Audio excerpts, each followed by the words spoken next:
and welcome to a promotional review of the game Micetopia. It has been published by Ratalaika Games, which I want to thank for providing me a promotional review code to promote this game. The developer is the Ninja Rabbit Studio. It's been released on the 20th of November 2020 for a price of $4.99. It's currently released on the Xbox One, the Series X/S. The genres for this game are Metroidvania/platformer. It's an ID Xbox title with currently less than a 1 hour completion rate. Size of the game, 255 megabytes, currently a digital only game. So let's jump straight into this review. Starting out with the game, teaches you the basic controls of the character.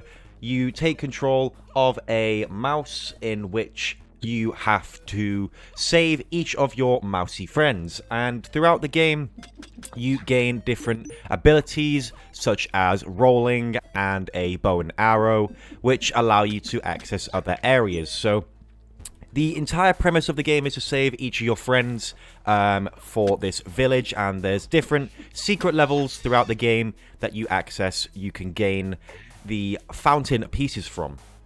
In those areas are more enemies and difficult jumping puzzle sections that will require you to try and get through to the end, and you'll collect the fountain piece for that specific area. There is a map, helpfully, where you can actually view where you have been.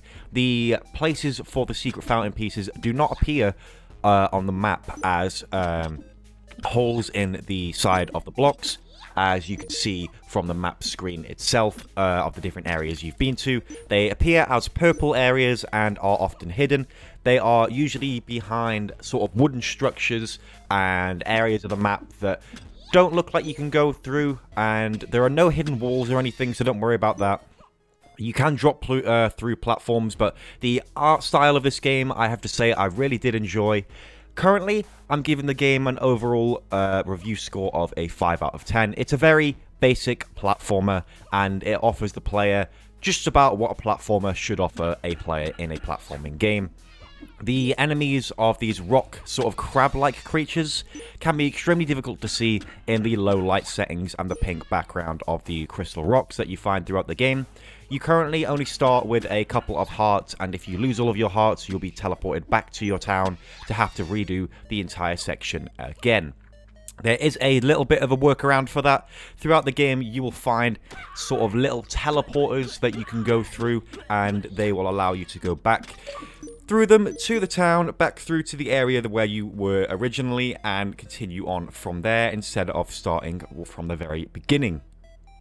Besides that, the game premise overall, as I've mentioned, is to save each of your friends, which are located in gold squares in the map screen, and once you have saved them, you'll gain the achievements for doing so. The enemies can be extremely difficult sometimes, especially the frog characters and the bunnies, which I believe one of them has an achievement. I think it's the bunny character, and it's overall an okay game.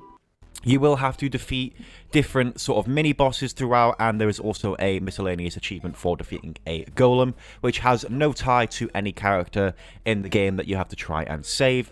But once you have managed to kill the mini-bosses before the characters, some of them do not have mini-bosses in front of them, some of them do, and once you save them, they'll be teleported back to the town and usually offer you something in return for saving them, such as the ability to roll and the bow and arrow.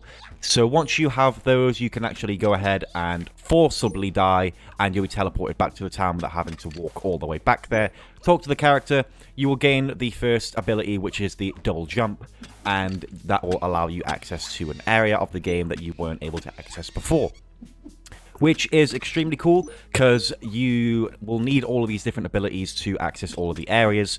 There is currently, I think, a total of 4 or 5 characters you have to save. One of them is on the right side of the town and the others are on the left, but you won't even gain access to the right side of the town until you have saved all the ones on the left, as far as I'm aware, as that's what the story is based off of. You will find these pots laid about on the left side of the map, and on the right side they are barrels that you can open, and you will gain access to either one of 3 things, or possibly 4 actually. So the things you can get in the pots are these little green orbs that you get from killing enemies or opening pots, which allow you to buy from a specific character that you save later on to get other upgrades such as an extra heart, and for your damage to do more damage with your sword or the bow and arrow, so enemies will die faster.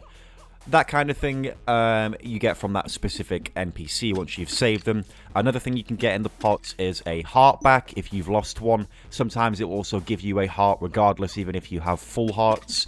And the last thing I think you can get is either nothing or a set of arrows. I believe you either get 5 or 10 in the crates themselves. So once you have done that and you understand the premise of the game, it's relatively simple. Backtracking through areas to go ahead and save each of your friends. It's an exploration game. The bow and arrow itself is used for a specific ability which allows you to shoot these flames which go into cobwebs, and they can also be shot to open buttons to open other areas of the game. This is one of the secret areas that I'm going to be showing here.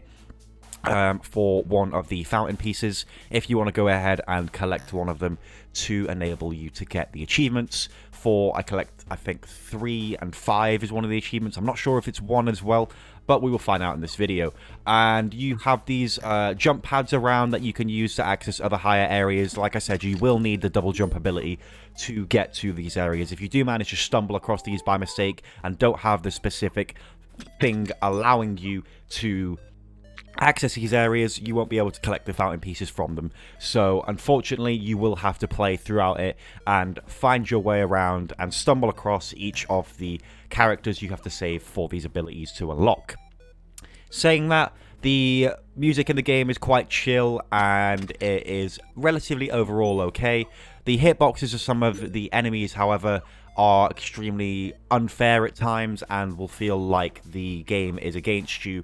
So that's definitely one of the points I would make for improvements for the game. Besides that, the overall character is okay, I guess. It's very basic. It has a pixel art style, which I agree is a lost art form in the platforming genre. And I think that there's a lot that could be improved about this game, such as adding more things to know what you're buying from the store, from the NPC, and how much those things cost, because when you actually talk to the guy, he says to you that you either need more or you have enough to purchase a certain thing. Would you like to purchase it?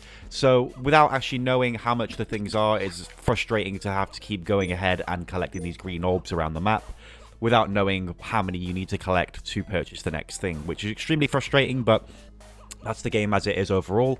With less than an hour completion rate, you will manage to grab yourself the 1000G for the Xbox Live system, and the overall gameplay style of it, I hope you will enjoy, and I hope that some more updates in the future will come for this game. There's probably quite a lot they could do with it, but I feel like the developer of this has made this as it is and doesn't offer anything more than it was to me in the game. After I finished the 1000G, I didn't finish the entire story, as I'm sure there's a lot more to it as you can continue on to further areas and collect more fountain pieces, etc., to complete the entire game. And for what it's worth, the $4.99 it's asked for is reasonably priced, and that's about as much as I want to say, I think, for this game.